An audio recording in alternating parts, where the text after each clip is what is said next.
नमस्कार। इसरो की EOS-8 satellite launching सफल। सबसे छोटे रॉकेट SSLV से भेजा गया। 1 साल का यह मिशन आपदा का अलर्ट देगा। Indian Space Research Organisation ISRO ने देश के सबसे छोटे रॉकेट SSLV-D3 से अर्थ ऑब्जर्वेशन सैटेलाइट 8 EOS-8 को श्रीहरिकोटा के सतीश धवन स्पेस सेंटर से लॉन्च किया। इसरो चेयरमैन S सोमनाथ ने बताया, लॉन्चिंग सफल रही। उन्होंने पूरी टीम को बधाई दी। यह सैटेलाइट पृथ्वी की कक्षा से बाहर करीब 475 किलोमीटर ऊपर स्थापित किया गया। यह 1 साल तक काम करेगा। EOS-8 सैटेलाइट का मकसद पर्यावरण और आपदा को लेकर सटीक जानकारी देना है। इससे पहले इसरो ने 15 अगस्त को लॉन्चिंग की तारीख तय की थी, फिर इसे 1 दिन बाद लॉन्च किया गया। EOS-8 सैटेलाइट में 3 पेलोड है। इसमें electro optical infrared payload EOIR, global navigation satellite system, reflectometry payload GNSSR और SIC UV डोसीमीटर शामिल है। EOIR पेलोड को आपदा निगरानी, पर्यावरण निगरानी जैसे काम के लिए तस्वीरें खींचने के लिए डिजाइन किया गया है।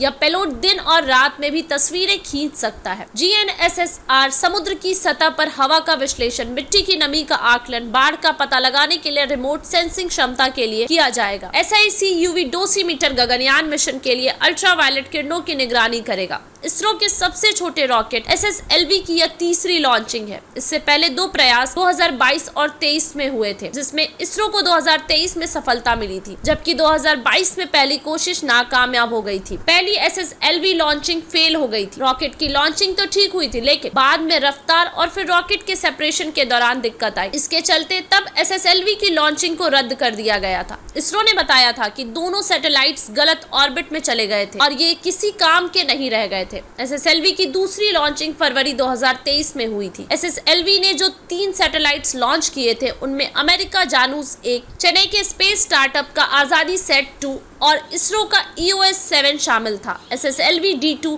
पृथ्वी की लोअर ऑर्बिट में 15 मिनट तक उड़ान भरी। इसके बाद सैटेलाइट्स को 450 किलोमीटर दूर ऑर्बिट में छोड़ दिया गया। SSLV को डेवलप करने का मकसद छोटे सैटेलाइट लॉन्च करना है। इसके साथ ही polar satellite launch vehicle PSLV का इस्तेमाल अब तक लॉन्चिंग में बहुत ज्यादा किया जाता है। SSLV के चलते अभी अब बड़े मिशन के लिए फ्री हो सकेगा। SSLV-10 से 500 किलोग्राम के ऑब्जेक्ट को 500 किलोमीटर दूर प्लानर ऑर्बिट में ले जा सकता है।